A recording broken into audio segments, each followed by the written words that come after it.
شوال کے روزے. رمضان اور عید گزرنے کے بعد شوال کے مہینے میں 6 روزے رکھنے کا اہتمام کریں. حضرت ابو ایوب انصاری سے روایت ہے کہ بے شک رسول اللہ صلی اللہ علیہ وسلم نے فرمایا، جو شخص رمضان کے روزے رکھ کر شوال کے مہینے میں 6 روزے رکھے اسے عمر بھر کے روزوں کا ثواب ملتا رہتا ہے، گویا آپ نے سارا سال روزے رکھے. ایک نیکی 10 کے برابر ہوتی ہے. اور اس طرح اگر ہم دیکھیں 30 روزوں میں سے اگر ہر روزے کو 10 سے ملٹیپلائی کریں تو کتنے بن جائیں گے؟ 300. اور 6 روزے جو آخری ہیں 60 ہو جائیں گے. سال میں کتنے دن ہوتے ہیں؟ تو گویا آپ سارے سال روزے سے رہے. تو عموماً ہم رمضان کے سارے رکھ لیتے ہیں لیکن شوال میں پھر سستی ہو جاتی، تو آپ نے پہلے سے ہی نیت کر لینی اور پلان بھی کر لینا کہ کب رکھنے، تاکہ اس ٹائم کو آپ پھر اور چیزوں سے فارغ رکھیں. ایک اور جگہ پر فرمایا، رمضان کے روزے 10 مہینے اور شوال کے 6 روزے 2 مہینوں کے برابر ہیں، اس طرح یہ 1 سال کے روزے ہوں گے. یہ روزے عید کے فوراً بعد یا وقفے کے ساتھ مسلسل یا الگ الگ دونوں طرح رکھے جا سکتے ہیں. قضاء روزے رمضان میں کسی بھی عذر کی بنا پر چھوڑے گئے روزوں کی قضا جلد از جلد ادا کرے. یعنی سفر کی وجہ سے یا بیماری کی وجہ سے اگر کوئی روزہ رہ گیا تو فوراً بعد میں رکھ لیا جائے، کیونکہ رمضان کے دنوں کی گنتی پوری کرنا ضروری ہے. لیکن یہ روزے شوال کے نفلی روزوں کے علاوہ رکھے جائیں گے. یعنی یہ نہیں کہ آپ شوال کے اور قضاء روزے اکٹھے کر دیں. 2 نیتیں ایک روزے میں جمع نہیں ہو سکتی. آپ یہ نہیں کہہ سکتے کہ اللہ وہ جو میرے پیریڈز کی وجہ سے روزے چھوٹے تھے وہ شوال میں بھی آپ کاؤنٹ کر دیں کیونکہ میں شوال میں قضا رکھ رہا. نہیں، وہ 6 دن الگ ہوں گے اور یہ 6 دن الگ ہوں گے. پہلے فرض پورا کرنا پھر نفل رکھنا.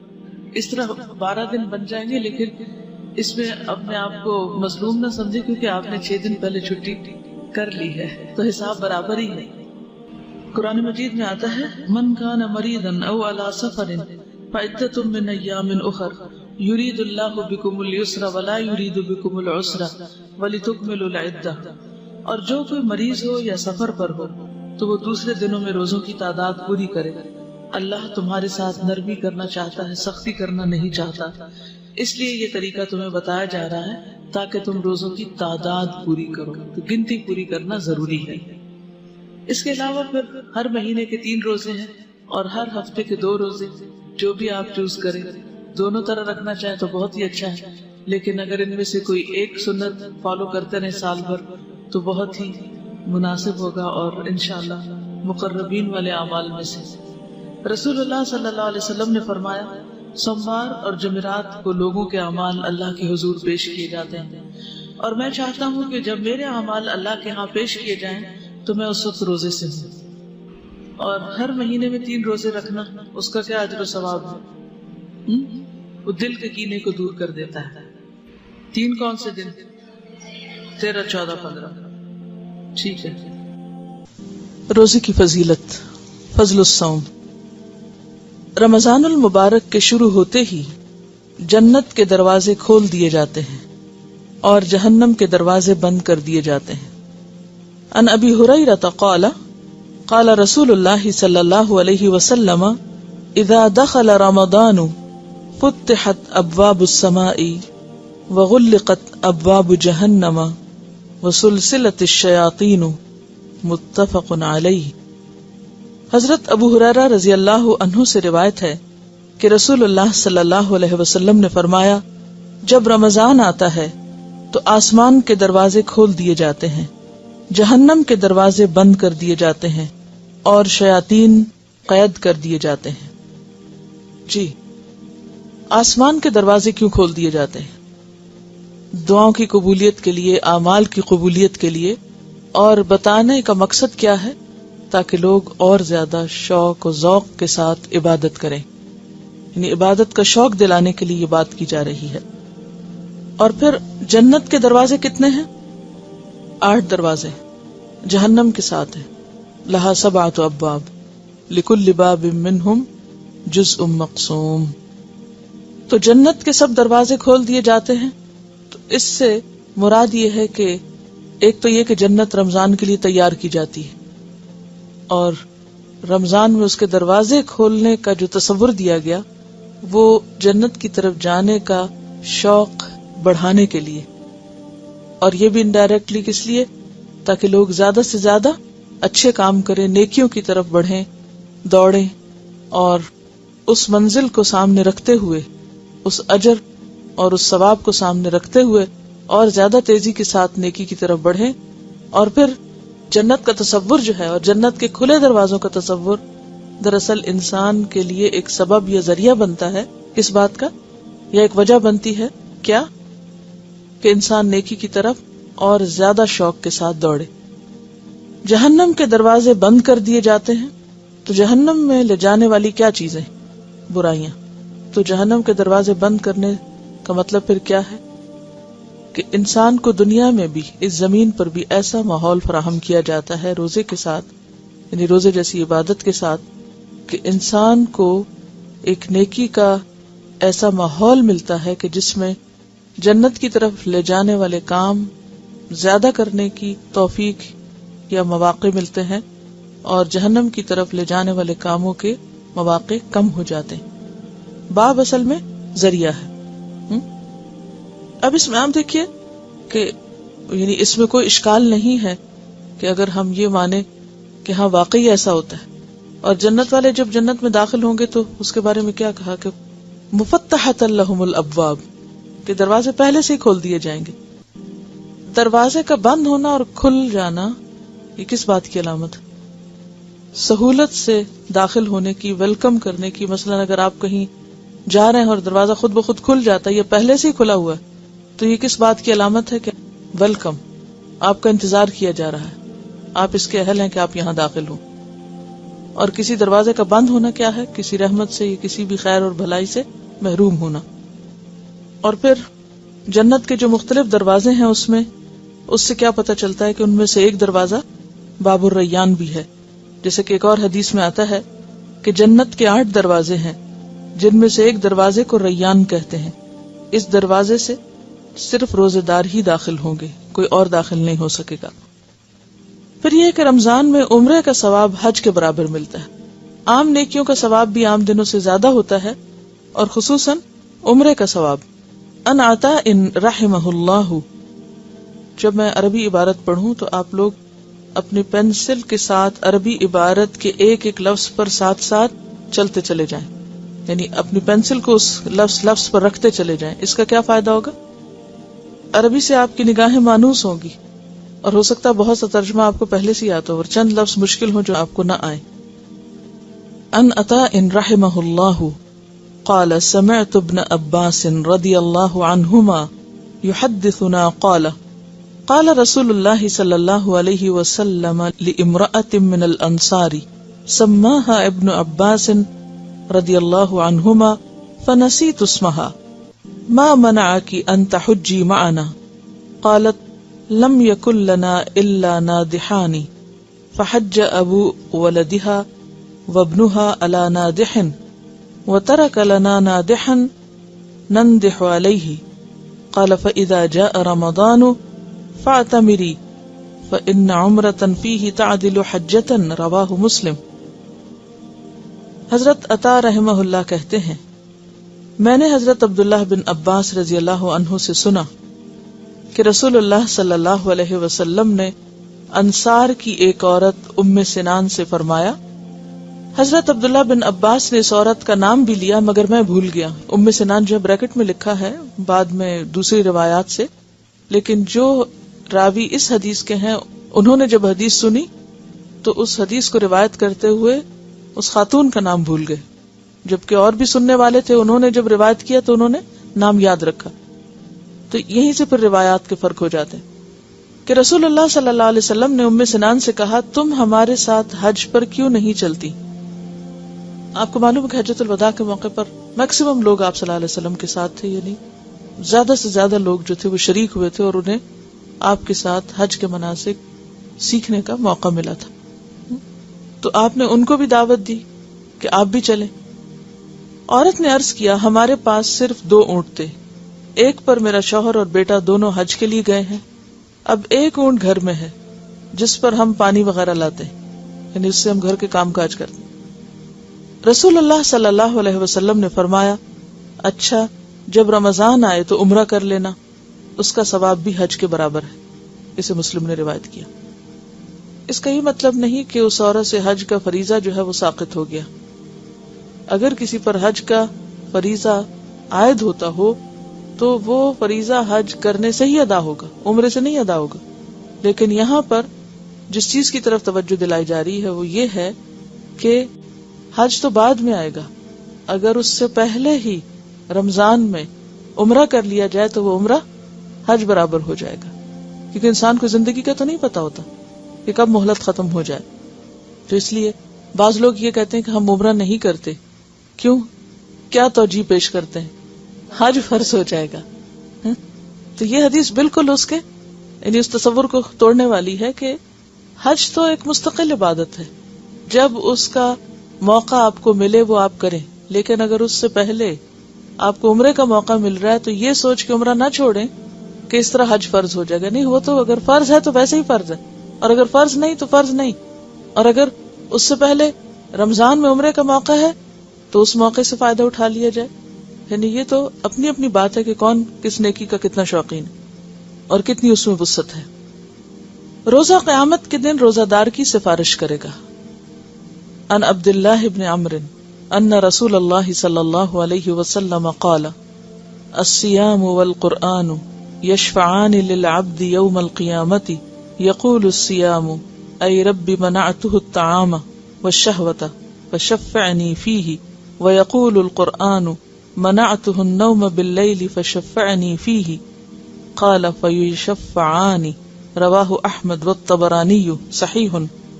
حضرت عبداللہ بن عمرو رضی اللہ عنہ سے روایت ہے کہ رسول اللہ صلی اللہ علیہ وسلم نے فرمایا روزہ اور قرآن قیامت کے دن بندے کے لیے سفارش کریں گے. روزہ کہے گا اے میرے رب، میں نے اس بندے کو کھانے پینے اور اپنی خواہشات پوری کرنے سے روکے رکھا، لہٰذا اس کے بارے میں میری سفارش قبول فرما. قرآن کہے گا اے میرے رب، میں نے اس بندے کو رات قیام کے لیے سونے سے روکے رکھا، لہٰذا اس کے بارے میں میری سفارش قبول فرما. چنانچہ دونوں کی سفارش قبول کی جائے گی. اسے احمد اور طبرانی نے روایت کیا ہے. اس بات کا بھی مقصد کیا تھا کہ لوگ اس عبادت کو شوق سے رکھیں. یہ اسلام کی خوبصورتی ہے کہ ایک چیز کو، ایک عبادت کو ہمارے لیے اگر اس نے فرض کیا ہے تو ساتھ اس فرض کو ادا کرنے کا شوق بھی دلایا ہے تاکہ وہ فریضہ ادا کرنا آسان ہو جائے. یہ حکمت ہے اس میں. ورنہ عموماً جب کسی کو کوئی ڈیوٹی دی جاتی ہے تو کیا کہہ کے دی جاتی؟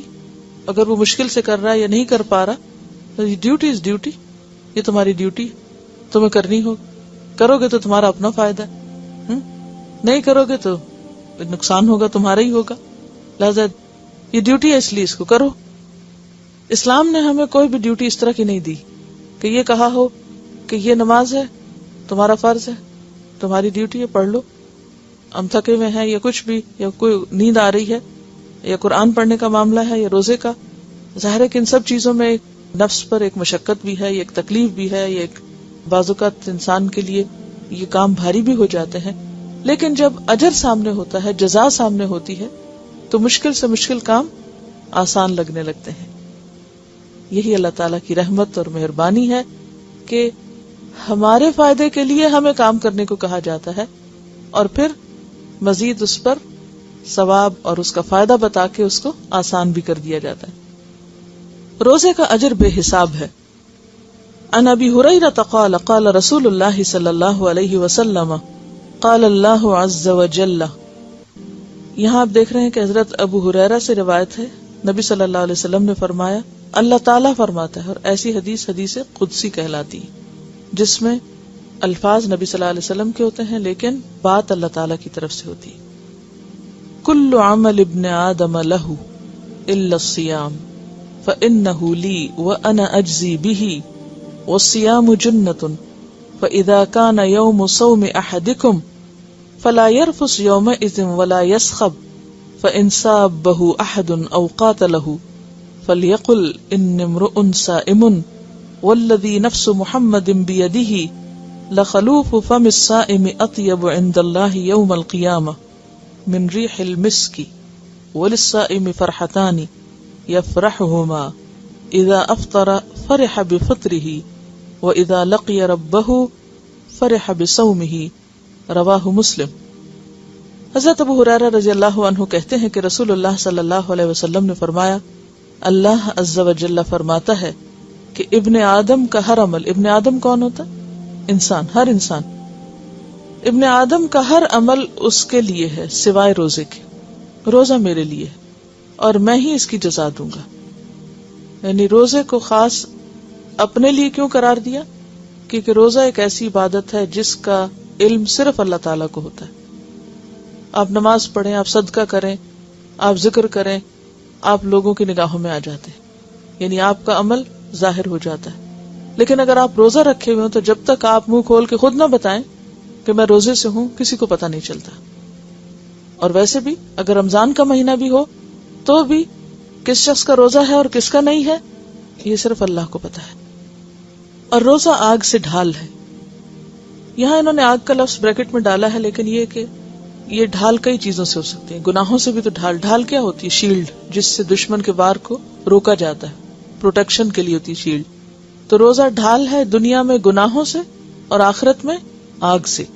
لہٰذا جس روز تم میں سے کسی کا روزہ ہو اس روز وہ فحش گوئی نہ کرے، یعنی کوئی گالی گلوچ نہ کرے، اور بےہودہ کلامی نہ کرے، فالتو باتیں نہ کرے، بیکار کے ہنسی مذاق نہ کرے۔ اور اگر کوئی دوسرا اس سے گالی گلوچ کرے یا لڑائی کرے تو روزہ دار کو صرف اتنا کہنا چاہیے کہ میں روزہ دار ہوں، یعنی کسی بات یا بحث کا جواب بحث کی شکل میں نہ دے، بلکہ کیا کہے؟ میں روزے سے ہوں۔ اس ذات کی قسم جس کے ہاتھ میں محمد صلی اللہ علیہ وسلم کی جان ہے، روزہ دار کے منہ کی خوشبو قیامت کے دن اللہ تعالیٰ کو مشک کی خوشبو سے بھی زیادہ پسند ہوگی۔ روزہ دار کے لیے دو خوشیاں ہیں جن سے وہ فرحت حاصل کرے گا۔ اولاً جب وہ روزہ افطار کرتا ہے تو خوش ہوتا ہے، یعنی افطاری کا وقت ایک خوشی کا وقت ہوتا ہے۔ ثانیاً یعنی دوسری بات سیکنڈلی، جب وہ اپنے رب سے ملے گا اور روزے کے بدلے میں اپنے رب سے انعام پائے گا تو خوش ہوگا۔ اسے مسلم نے روایت کیا ہے۔ یعنی ایک خوشی دنیا کی اور ایک خوشی آخرت کی، ایک ڈھال دنیا کی اور ایک ڈھال آخرت کی۔ روزہ داروں کے لیے جنت میں ایک خصوصی دروازہ بنایا گیا جس کا نام ریان ہے۔ عن سہل بن سعد رضی اللہ عنہ قال قال رسول اللہ صلی اللہ علیہ وسلم ان فی الجنۃ بابا یقال له الریان يدخل منه الصائمون يوم القیامة لا يدخل منه احد غیرهم متفق علیہ۔ حضرت سہل بن سعد رضی اللہ عنہ کہتے ہیں رسول اللہ صلی اللہ علیہ وسلم نے فرمایا جنت کا ایک دروازہ ہے جس کا نام ریان ہے، جس سے قیامت کے دن روزہ دار گزریں گے، ان کے علاوہ اس دروازے سے کوئی دوسرا نہیں گزرے گا۔ اسے بخاری نے روایت کیا۔ بات یہ ہے کہ جنت کے جو مختلف دروازے ہیں وہ مختلف نیکی کے کاموں کے لیے مخصوص ہیں۔ مثلا نمازیوں کے لیے ایک دروازہ ہے، اور صدقہ کرنے والوں کے لیے، اور روزہ رکھنے والوں کے لیے، اور کوئی ایسا شخص بھی ہو سکتا ہے کہ جو سارے ہی کام کرتا ہو، تو ایسے میں پھر وہ کس دروازے سے داخل ہوگا؟ جس سے چاہے گا داخل ہوگا۔ اور باب الریان ایک اہم دروازہ ہے جس سے صرف روزہ دار داخل ہو سکیں گے، اوروں کو اس سے اندر نہیں آنے دیا جائے گا۔ تو آپ دیکھیے کہ کسی بھی جگہ میں داخل ہونے کے لیے بعض مین گیٹ ہوتے ہیں، بعض چھوٹے گیٹ ہوتے ہیں، یا مختلف شکل کے بنے ہوئے ہوتے ہیں، اور کسی بھی جگہ داخل ہونے کے لیے جو خوبصورت دروازہ، بہرحال اس سے داخل ہونا بھی ایک انجوائمنٹ کا ذریعہ ہوتا ہے۔ تو یہ بھی ایک طرح سے روزے کا شوق دلانے کے لیے لوگوں کو بتایا گیا ہے۔ اور دوسری بات یہ ہے کہ ہر شخص کے اندر آپ دیکھیں گے کہ ایک نمایاں نیکی ہوتی ہے۔ کچھ لوگ نمازوں کا بہت شوق رکھتے ہیں، فرائض کے علاوہ نوافل بھی پڑھتے ہیں، تو خشوع و خضوع سے نماز ادا کرتے ہیں۔ کچھ لوگ روزے کثرت سے رکھتے ہیں، کچھ لوگوں کو صدقہ خیرات کا بہت شوق ہوتا ہے، اسی طرح اور نیکیوں کا بھی۔ تو ہر شخص کی زندگی میں ایک مخصوص قسم کی نیکی کا ایک رجحان یا توجہ ہوتی ہے، تو اس کو پھر اس خاص دروازے سے لے جایا جائے گا اس کی اس نیکی کے مطابق۔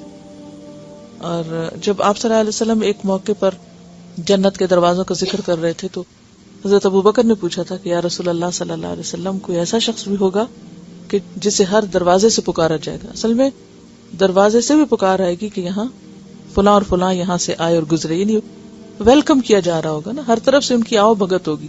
کہ آپ ادھر سے آئیں. فرمایا کہ مجھے امید ہے کہ وہ تم ہوگے جسے ہر دروازے سے پکار آئے گی، ہر دروازہ کھلا ہوگا تمہارے لیے. رمضان کا پورا مہینہ ہر رات اللہ تعالیٰ لوگوں کو جہنم سے نجات دلاتے ہیں. عن ابی ہریرہ عن رسول اللہ صلی اللہ علیہ وسلم قال اذا كانت اول لیلۃ من رمضان صفدت الشیاطین ومردت الجن وغلقت ابواب النار فلم يفتح منها باب وفتحت ابواب الجنة فلم يغلق منها باب ونادى مناد يا باغي الخير اقبل ويا باغي الشر اقصر ولله اتقاء من النار وذلك في كل ليلة. رواه ابن ماجہ. صحیح. حضرت ابو ہریرہ رضی اللہ عنہ سے روایت ہے کہ رسول اللہ صلی اللہ علیہ وسلم نے فرمایا رمضان کی پہلی رات ہی شیاطین اور سرکش جن باندھ دیے جاتے ہیں، جہنم کے سارے دروازے بند کر دیے جاتے ہیں، ان میں سے کوئی ایک دروازہ بھی کھلا نہیں رہنے دیا جاتا، اور جنت کے سارے دروازے کھول دیے جاتے ہیں، ان میں سے کوئی ایک دروازہ بھی بند نہیں رہنے دیا جاتا. اور ایک منادی کرنے والا فرشتہ اعلان کرتا ہے اے بھلائی کے چاہنے والے آگے بڑھ، یعنی دیر نہ کر، اور اے شر کے چاہنے والے رک جا. اور رمضان کی ہر رات اللہ تعالیٰ لوگوں کو جہنم سے آزاد کرتے ہیں. اسے ابن ماجہ نے روایت کیا. اس حدیث سے کئی باتیں ہمیں پتہ چل رہی ہیں. پہلی بات تو یہ ہے کہ رمضان ایک خاص مہینہ ہے جس کا اہتمام صرف اس دنیا میں نہیں ہوتا بلکہ عالم بالا میں بھی ہوتا ہے. اور عالم بالا میں رمضان کی جو ایک قدر و اہمیت پہچانی جاتی ہے وہ کس سے کہ اس رات جنت کے سب دروازے کھول دیے جاتے ہیں، پہلی رات ہی، اور جہنم کے سب دروازے بند کر دیے جاتے ہیں. اور پھر خاص طور پر بڑے بڑے شیطانوں کو باندھ دیا جاتا ہے جو دنیا میں فساد پھیلانے کا سبب بنتے ہیں. اس کی بھی اصل حقیقت تو اللہ تعالیٰ ہی کو معلوم ہے، لیکن مفہوم اس کا یہ ہے کہ رمضان میں ہر انسان کے لیے نیکی کا ایک ماحول یا شوق یا ایک خاص ٹرینڈ جو ہے وہ پیدا ہو جاتا ہے. یعنی ہر شخص کو نیکی کی طرف بڑھنے کے لیے ایک سپورٹ ملتی ہے. یعنی عام حالات میں اگر کوئی نیکی کرنا مشکل ہوتا ہے تو رمضان میں وہ نیکی آسان ہو جاتی ہے اس مجموعی ماحول کی وجہ سے، اور اسی طرح برائی کرنا مشکل ہو جاتی ہے.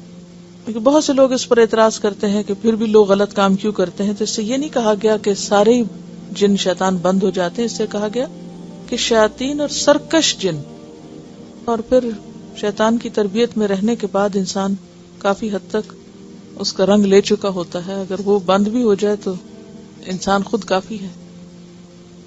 ہاں، ایک اور بات جو اس حدیث سے پتہ چلتی ہوئی کہ اللہ تعالیٰ جہنم سے لوگوں کو آزاد کرتے ہیں، یعنی ہر رات میں. تو اس کا مطلب یہ بھی ہو سکتا ہے کہ دنیا میں جب لوگ روزہ رکھتے ہیں، نماز پڑھتے ہیں، دعائیں کرتے ہیں، استغفار کرتے ہیں، تو جو رمضان آگے بڑھتا چلا جاتا ہے مختلف لوگوں کی بخشش ہوتی چلی جاتی، یعنی گویا ان کو جہنم سے رہائی کا پروانہ ملتا جاتا ہے جو قیامت کے دن ان کو بتایا جائے گا.